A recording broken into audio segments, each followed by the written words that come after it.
Welcome, this is Shakti Carola Navran and I'm an evolutionary astrologer. I do most of my work online and I do all these forecasts for you.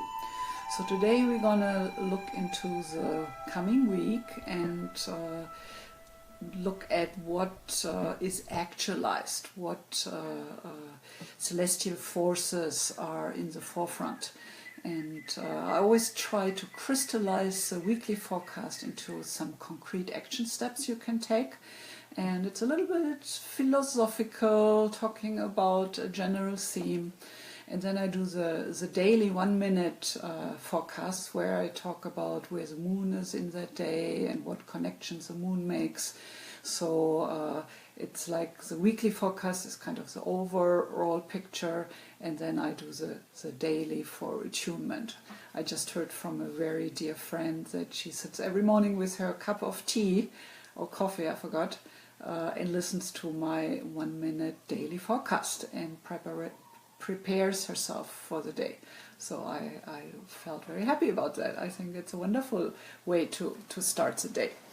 So anyway, so in the coming week, the big highlight is, hi Sheila, the big highlight is that we have full moon tomorrow morning in Virgo, and with all the planets which are still in Pisces, opposing sign of Virgo, that axis is really activated. So we have Sun, Neptune, Chiron, South Node. Right now we have Mercury still in Pisces, but Mercury will step into Aries this week and will conjunct Venus. So we have lots of things to talk about. I want you to know that I did do an extra video just for the full moon tomorrow, where I talk about the specifics and how you can prepare yourself.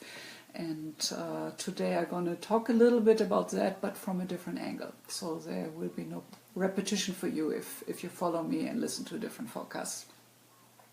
So I usually do an extra video for the new moon and the full moon each month.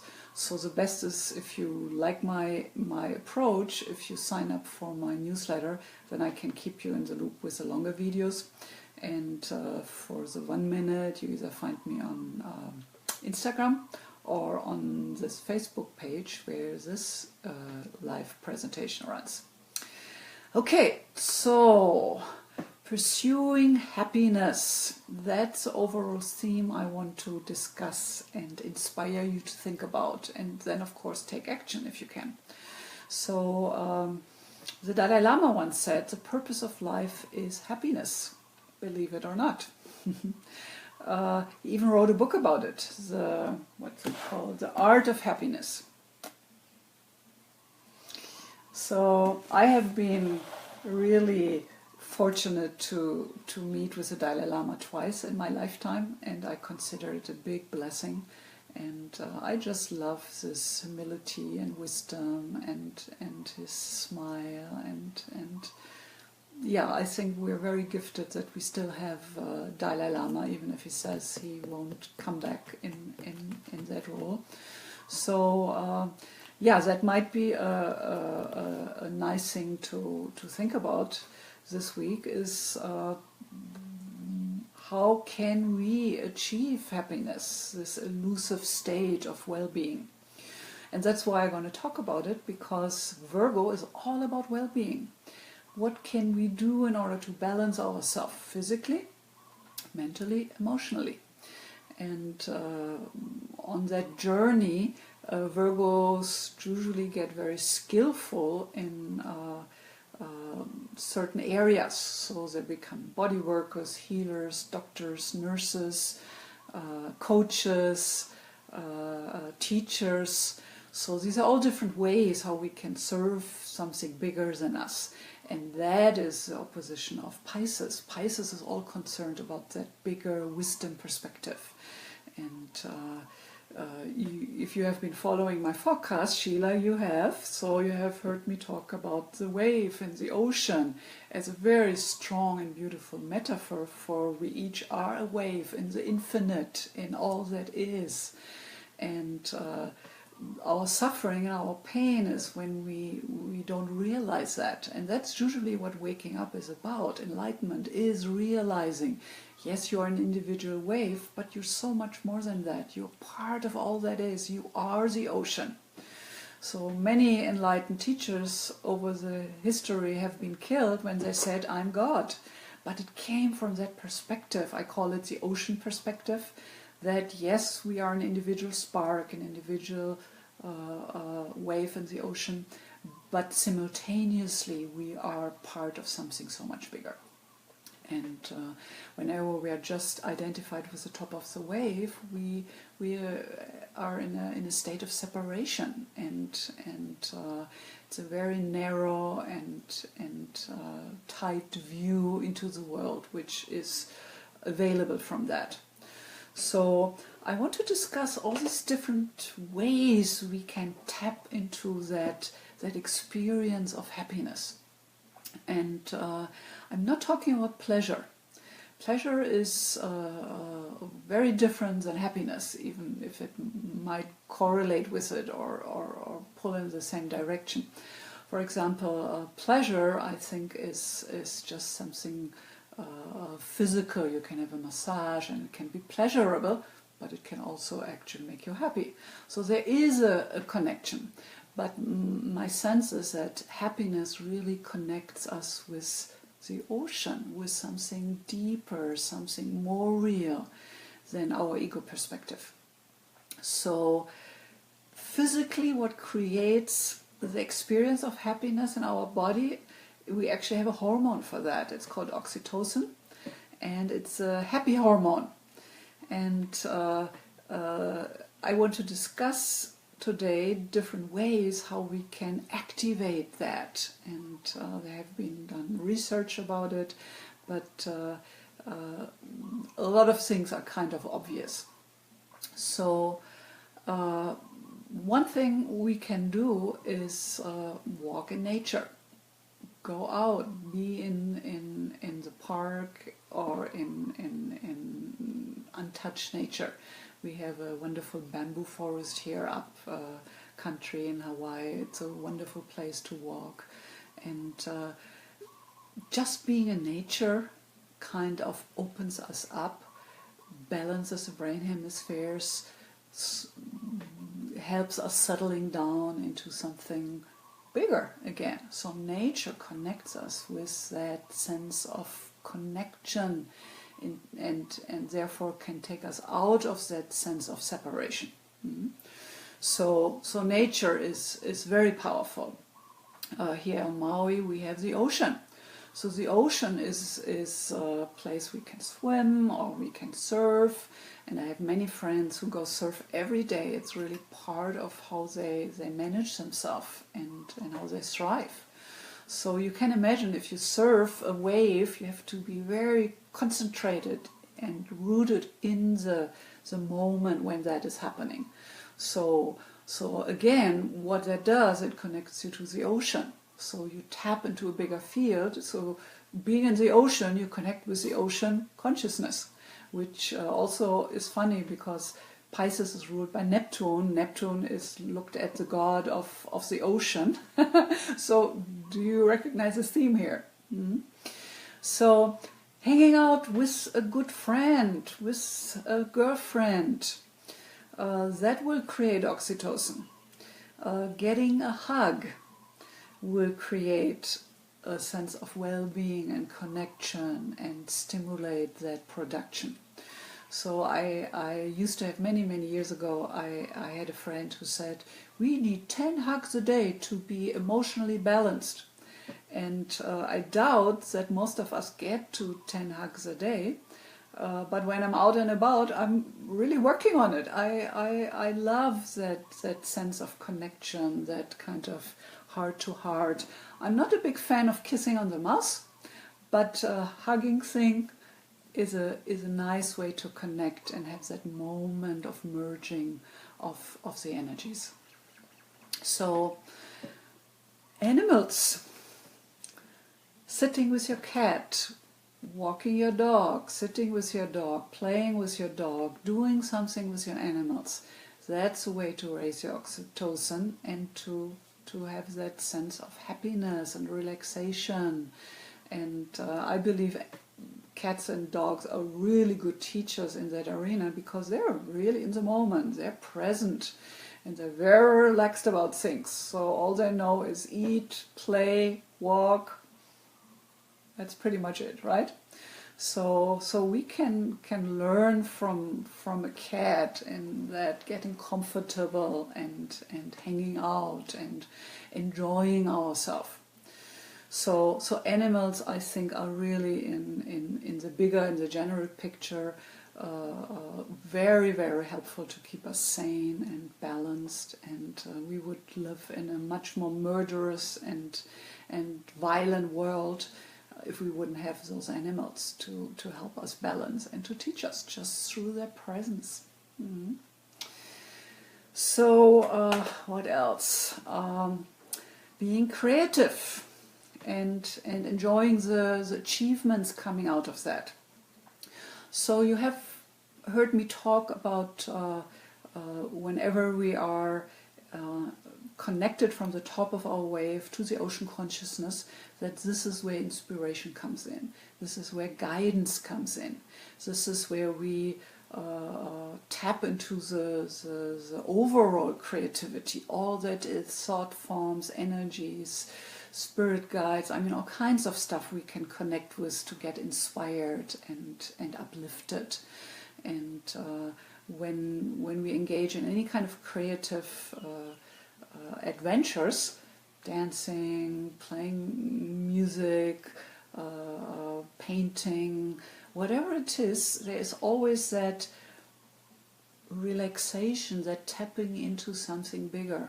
And I believe that's why we all like to be creative. And if we can't do it for making a living, it's wonderful to have that as a hobby. So my mother always used to knit and create beautiful pieces of sweaters and socks, and I still have some of her pieces and I love them dearly. So yeah, any kind of creative venture is a good way to tap into that state of happiness, because happiness is really a state, while pleasure is more like a sensation. I think that's a good differentiation here. Okay, of course we have to talk about sex when we talk about happiness. I think having sex and liking sex is one of the most used ways to shift our state and our pursuit of happiness. But of course, we all have so many hang-ups around sexuality, so many wounds, so it's not always so easy. But in general, this coming together of two people, merging their energies, being loving, connected, and then the moment of orgasm, you kind of are out of your ego identity. You are one with your partner and something bigger. So to make love with somebody is definitely a wonderful way to get this oxytocin going. So yeah, but of course it has to be sex which involves the heart. That kind of will deepen the experience. If it's just a mechanical jerking off, it's not going to do so much for you besides the release of the moment. Mm-hmm. Exercise. Believe it or not, exercise can do it for you. I'm a Taurus, so I'm not the biggest fan of exercise. I do things, I walk, I have a trampoline, I do some yoga exercises, but I regulate myself because I know it's good for me and it's important. But some people really push it to a different level. So some people, when they jog, I don't know what that hormone is called, but you release this kind of euphoria creating hormones. So exercise, if you like the exercise you have chosen, can definitely create that space of happiness in you. So I believe the key with exercise, I mean, we all know it's so important for all of us, sitting all day long. We need to do something to counterbalance that. So I think the key is to find something you really like to do. And then if you're an athlete, you love to push yourself and get tired with exercising, then you can use that as a vehicle, definitely. And then here we come to a more concrete manifestation. Remember, we still talk about Virgo and the full moon and all that is. Virgo is a sign where it's all about service. So I have talked about that quite a lot in the full moon video. You might want to watch after this one, if you haven't. So being in service for a greater cause, that is something which can really create happiness and deep contentment and satisfaction. And it's the same, what we talked about, all these other things I have been talking about, it's the same idea that we kind of step out of the ego perspective of the top of the wave. So we tap into the ocean, we tap into that feeling of connection and wanting to serve and wanting to contribute. And when we do that, we usually feel really good. So I also believe that it's really part of an inner need. Tony Robbins talks about the 6 human needs. And I believe contribution is definitely one of a human need we have. We need to be useful. If we only rotate about our own little ego perspective, it's a very narrow life we're leading. So, and then of course, last not least, meditation. That. Having said that, of course, there are many, many different ways to meditate.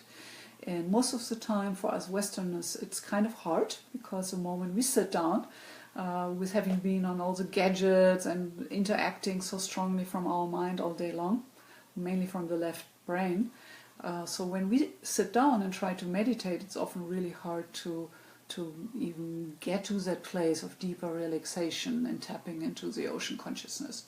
So guided meditations might help you. I actually work on a series, sun meditations for each sun sign. I'm going to do an NLP style hypnotic guided meditation.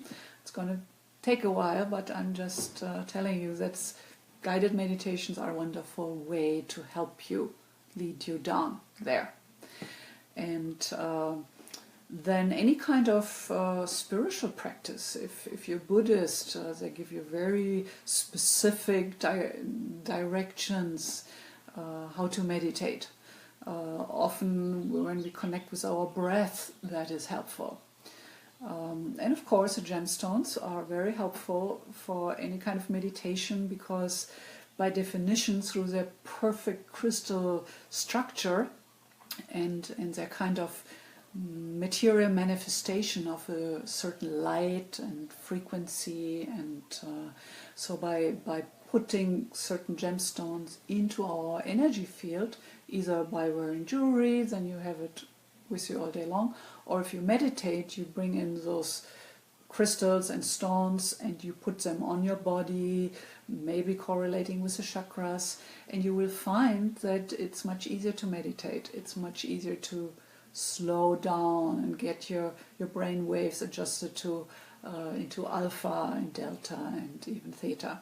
So these are all good ideas. So again, it's up to you to find something you like to do and what works for you.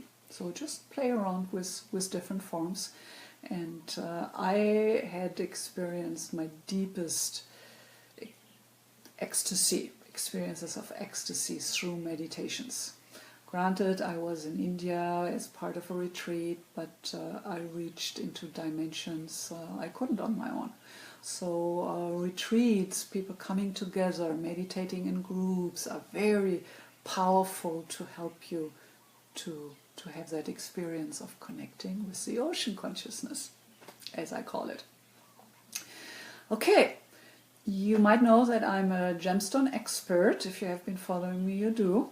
So I've actually written a book about it, Gemstones, Gems and Jewelry for Self-Discovery. It's a mouthful.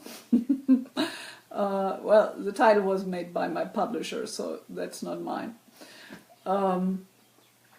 So as an astrologer and a gemstone expert, I always want you to find the gemstones which are your true birthstones. So I actually have developed the gemstone profile report, which is just $20. I put you the link down there. So there you will get access to your personal gemstones and what they can do for you and the metaphysical and healing qualities they hold. So if you know the gemstone for your Mercury, you can support your mind, your thinking, your balanced perception. If you have a gemstone for Venus, for your heart, you can support the healing of your heart and wounds you're carrying, and so on. Mars stone will help you with your personal energy and rootedness in your body. So each true birthstone described in the gemstone profile will be very specifically tuned to your chart, and you will get your horoscope with it as well. So the gemstone of the week I'm suggesting is kind of a gemstone you can use for meditation, or if you have them in form of some jewelry, then this is a nice piece of jewelry to wear in the coming week. So, and the gemstone for this week is the amber. So experience amber. So amber is a really, really special stone. So this is actually a necklace I got from my mother. She died a couple of years ago. So this is really one of my favorite and few pieces I have of her. So you can see how different the colors will be. So these are very dark, and I combined it with some other pieces here. So so this is a dark range of amber. Then here I have another necklace. You see there are the light colors, the yellow and more translucent pieces there. And this is probably what you might find in any kind of gem store or something, just a simple golden amber necklace.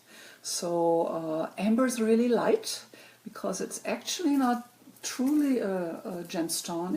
It's a fossiled resin of a tree. So it's very light, but we call it a gemstone.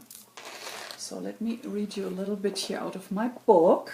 So you can find all these descriptions of 60-something gemstones in my book.